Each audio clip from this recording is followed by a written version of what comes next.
Assalamualaikum warahmatullahi wabarakatuh. Perkenalkan kami dari kelompok 7 akan mempresentasikan tentang ambisi mengangkut jabatan dan meminta jabatan tentang mata kuliah hadis ahkam siasah.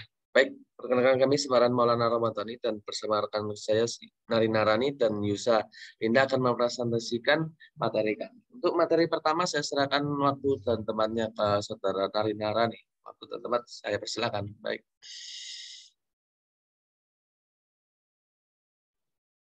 Baik, terima kasih atas kesempatan yang diberikan. Materi pertama adalah perspektif pemimpin dalam Islam. Dalam kepemimpinan Islam, tingkah laku pemimpin itu sendiri juga menjadi acuan, karena seorang pemimpin akan dijadikan sebagai teladan oleh anggotanya. Pemimpin yang Islami memegang tanggung jawab legal terhadap dirinya sendiri, juga terhadap anggotanya dalam berkegiatan. Oleh karenanya, dalam melakukan kerjasama dengan anggota tidak diperkenankan berlaku sewenang-wenang. Kemudian, harus dilakukan dengan metode yang manusiawi. Seorang pemimpin Islam juga tidak diperkenankan untuk berat sebelah dalam mengambil kebijakan. Harus memiliki sifat yang adil tanpa memandang ras, suku, dan perbedaan apapun. Dengan tindakan seperti ini, maka akan muncul kepatuhan dari anggota yang lebih baik karena tidak adanya emas ataupun anak tiri di dalam organisasi tersebut. Adapun hadis yang membahas tentang ini, yang berbunyi, hadis Ibnu Umar radhiyallahu anhu anna Nabi sallallahu alaihi wasallam annahu qala alla kullukum ra'in wa kullukum mas'ulun an ra'iyatihi fal amiru alladzi 'alan nasi ra'in wa huwa mas'ulun an ra'iyatihi war rajulu ra'in ala ahli baitihi wa huwa mas'ulun anhum wal mar'atu ra'iyatun ala baiti ba'liha wa waladihi wa hiya mas'ulatun anhum wal abdu ra'in ala malin sayyidihi wa huwa mas'ulun anhu ala faqulukum ra'in wa kulukum mas'ulun an ra'iyatihi. Yang artinya,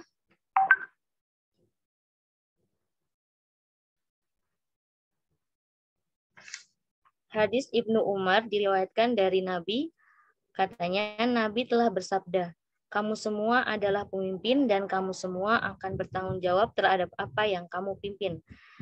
Seseorang pemerintah adalah pemimpin manusia dan dia akan bertanggung jawab terhadap rakyatnya. Seorang suami adalah pemimpin bagi keluarga dan dia akan bertanggung jawab terhadap mereka. Seorang istri adalah pemimpin rumah tangga, suami dan anak-anaknya. Dia akan bertanggung jawab terhadap mereka. Seorang hamba adalah penjaga harta tuannya dan dia juga akan bertanggung jawab terhadap jagaannya. Ingatlah, kamu semua adalah pemimpin dan akan bertanggung jawab terhadap apa yang kamu pimpin. Dalam hadis tersebut dijelaskan bahwa bagaimanapun posisi dan status seorang, dirinya tidak dapat mengelakkan dari tanggung jawabnya sebagai seorang pemimpin. Jika tanggung jawab tersebut dijalani dengan baik, insya Allah ia akan beruntung. Namun jika sebaliknya tanggung jawab tersebut diabaikan, maka ia akan menjadi orang yang merugi. Slide selanjutnya.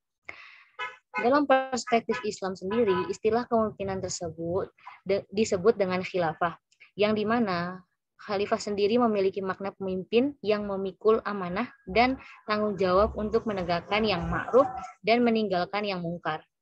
Kemudian istilah lain yang digunakan yaitu imam, yaitu seorang pemimpin yang menjalankan tanggung jawab berdasarkan petunjuk Allah.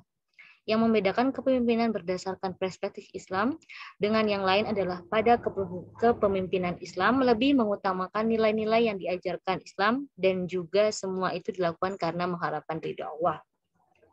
Ini dijelaskan dalam sebuah hadis. Hadis Abi Hurairah radhiyallahu anhu anna Nabi sallallahu alaihi wasallam qala kanat banu Israil tasusuhum ala al-anbiya'u kullama halaka nabiyyu khalafahu nabiyyu wa innahu la nabiyya ba'di wa satakunu khulafa'u taksuru qalu fama ta'muruna qala fu bi bai'atil awwali fal awwali wa a'tuhum haqqahum fa innallaha sa'iluhum ammastarahum, yang artinya Hadis Abi Hurairah radhiyallahu anhu, Nabi Shallallahu alaihi wasallam bersabda, segala urusan pengikut Bani Israel akan diatur oleh para nabi. Apabila seorang nabi itu meninggal dunia, dia akan digantikan oleh seorang nabi yang lain. Tetapi sesungguhnya tidak akan ada nabi setelahku. Pada suatu ketika nanti akan muncul khalifah. Para sahabat bertanya, apakah yang Anda perintahkan kepada kami? Nabi Shallallahu alaihi wasallam menjawab, patuhilah perintah khalifah yang pertama, kemudian yang selanjutnya. Penuhilah hak-hak mereka, sungguhnya Allah akan menanyakan tentang apa yang telah dipertanggungjawabkan kepada mereka. Pada hadis di atas dijelaskan bahwa Nabi Muhammad SAW mengatakan pemimpin selanjutnya setelah beliau wafat adalah seorang khalifah dan para sahabat harus mematuhi perintah-perintah khalifah tersebut. Kepemimpinan dalam dunia Islam dikenal dengan berbagai macam istilah, diantaranya seperti khilafah, imamah, imaroh, wilayah, sultan, mulk, riasah, dan riayah. Di antara para ulama ada yang menyamakan istilah-istilah tersebut dan ada pula yang membedakan istilah tersebut. Dalam menyebut pemimpin dalam pemerintahan atau kepala negara, istilah khalifah, imam, ro'iyah, dan amir yang sering digunakan. Slide selanjutnya. Ada beberapa prinsip-prinsip kepemimpinan yang diatur dalam Islam melalui Al-Quran. Di antaranya adalah amanah, adil, selanjutnya adalah syuro atau musyawarah, dan yang terakhir amar bin al-ma'ruf wa nahi al-munkar. Baik, saya kembalikan kepada moderator. Untuk materi selanjutnya saya berikan kepada Saudara Yusalinda. Baiklah, terima kasih atas kesempatan yang diberikan. Selanjutnya yaitu sifat kepemimpinan dalam Islam. Sifat yang dimaksud dikenal dengan sebutan sifat wajib Rasul. Kenapa? Karena sifat wajib Rasul ini merupakan pencerminan karakter Nabi Muhammad dalam menjalankan tugasnya sebagai pemimpin umat. Secara rinci, sifat-sifat tersebut itu ada sidik, amanah, tabligh, dan fatonah. Next.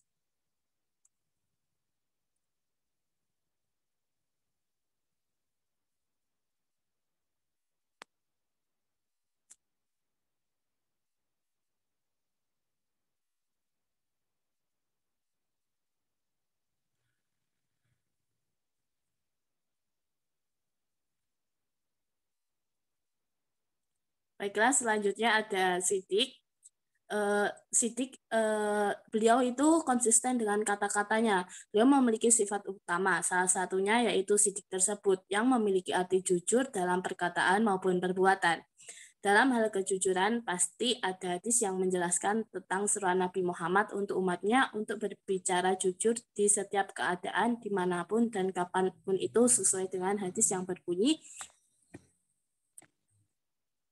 Hadatsana Sulaiman ibn Dawud Hashim akhbarana Ismail akhbarana Umrun anil Matalib an Ubadatil Wasmanuli sitamin an sodaku ida hadasatum wa aufu ida wa'atum wadu ida watum mintum wahfudu furujakum wa'udu absarakum wakufu aidi. Di mana hadis itu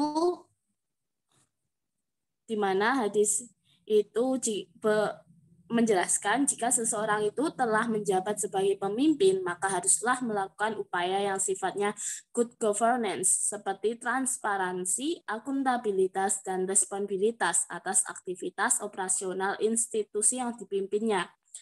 Dalam praktiknya, pemerintah yang bersih adalah model pemerintah yang efektif, efisien, jujur, transparan, dan bertanggung jawab. Dengan sifat jujur itulah Nabi Muhammad menjadi seorang pemimpin kepercayaan bagi orang-orang yang hidup semasanya. Nabi memperlakukan semua orang dengan adil dan jujur, tidak hanya berbicara dengan kata-katanya saja, namun ditunjukkan dengan perbuatannya, sehingga tidak ada perbedaan antara kata dan perbuatan.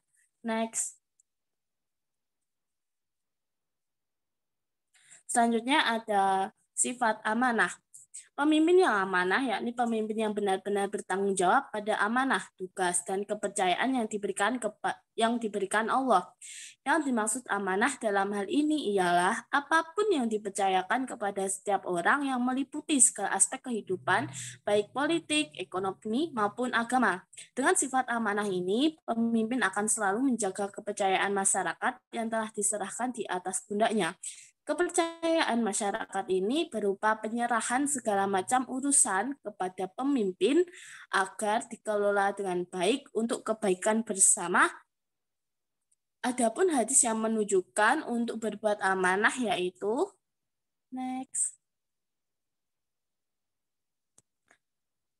Haddasana Abu Qurabin haddasana Talq bin Gonamin an Syariki wa Qais an Abi Hasin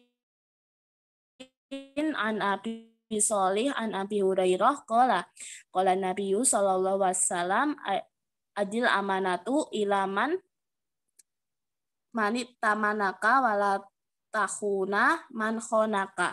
Artinya telah menceritakan kepada kami Abu Huraib telah menceritakan kepada kami Tolak bin Gonam dari Syarik dan Qais dari Abu Hasin dari Abu Shalih dari Abu Hurairah, ia berkata, Nabi Shallallahu Alaihi Wasallam bersabda, tunaikanlah amanat kepada orang yang memberi kepercayaan kepadamu dan janganlah engkau mengkhianati orang yang mengkhianatimu. Hadis riwayat Tirmizi. Next. Sifat yang ketiga yaitu ada sifat tablik. Sifat ini merupakan sifat Rasul untuk tidak menyembunyikan segala informasi yang benar, apalagi kepentingan umat dan agama. Beliau tidak pernah sekalipun menyimpan informasi berharga untuk dirinya sendiri. Sifat yang terakhir ada fatonah, yaitu akalnya panjang atau sangat cerdas sebagai pemimpin yang selalu berwibawa. Selain itu, seorang pemimpin harus memiliki emosi yang stabil, tidak gampang berubah dalam dua keadaan, baik itu sedang dalam masa keemasan maupun terpuruk sekalipun. Jika ada suatu masalah, diselesaikan dengan bijak dan tangkas. Itu yang dapat saya sampaikan, saya serahkan kembali. Oke, terima kasih pemaparannya atas Saudara Marina dan Nisa. Sekarang saya akan mempresentasikan tentang larangan berambisi menjadi seorang pemimpin. Kepemimpinan adalah amanah yang besar dan tanggung jawab yang berat. Wajib hukumnya untuk memberikan hak dan amanah dalam menjalankan tugas. Kerasnya hukuman bagi orang tidak menunaikan kepemimpinan dengan semestinya, tidak memperhatikan hak dan tidak melaksanakan upaya optimal dalam mengurus urusan. Contoh dalam hadis tersebut, wa Nabi Hurairah radhiyallahu anhu qala Rasulullah sallallahu alaihi wasallam innakum satahrasuna 'alal imarah wa satakunu nadama yaumil qiyamah. Fa ni'matil murdi'ah wa ya'sil fatinah rawal Bukhari. Yang artinya Abu Hurairah radhiyallahu anhu meriwayatkan pada Nabi Muhammad sallallahu alaihi wasallam, beliau bersabda, sungguh kalian berambisi mendapatkan jabatan atau kekuasaan dan itu akan menjadi penyesalan pada hari kiamat, maka betapa nikmat pesusuan, betapa sengsara penyapihan. Riwayat Imam Bukhari.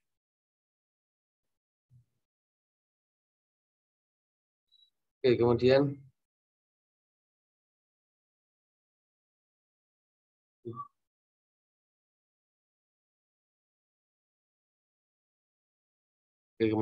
lanjut.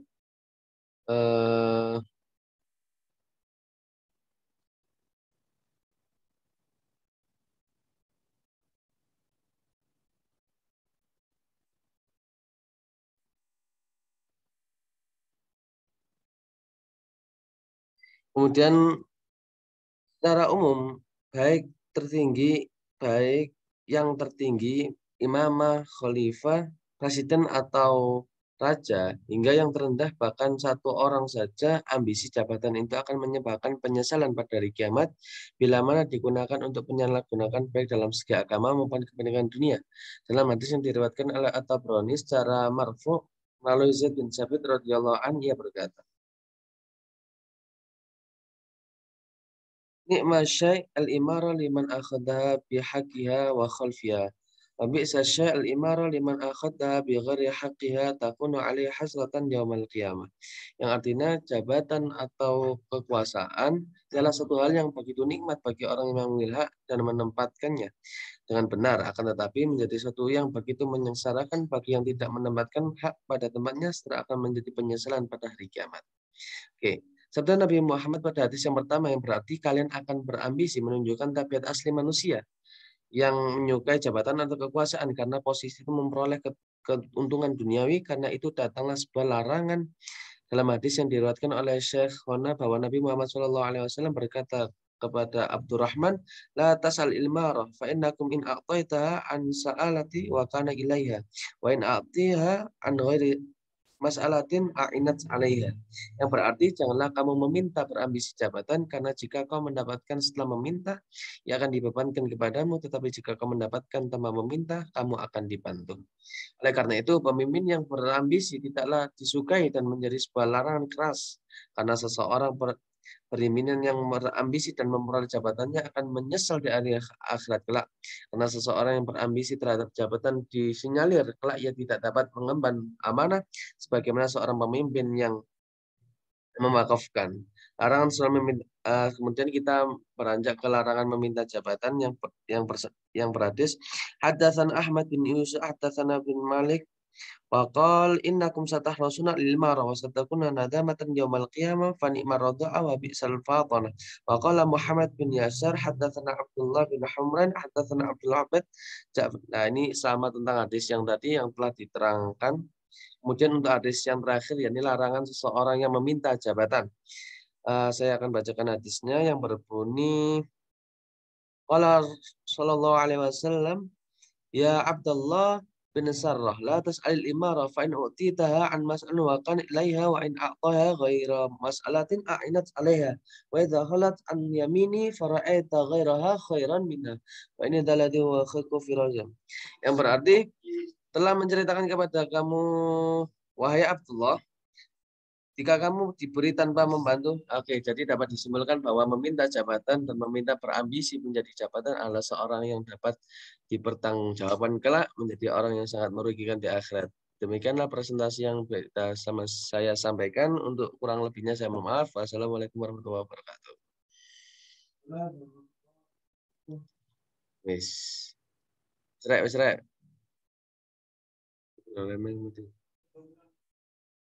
Wis yo. Halo. Anjir. Halo, mari. Saya kok rekam lo mau? Mata nih, mau us ngerekam le. Oh no.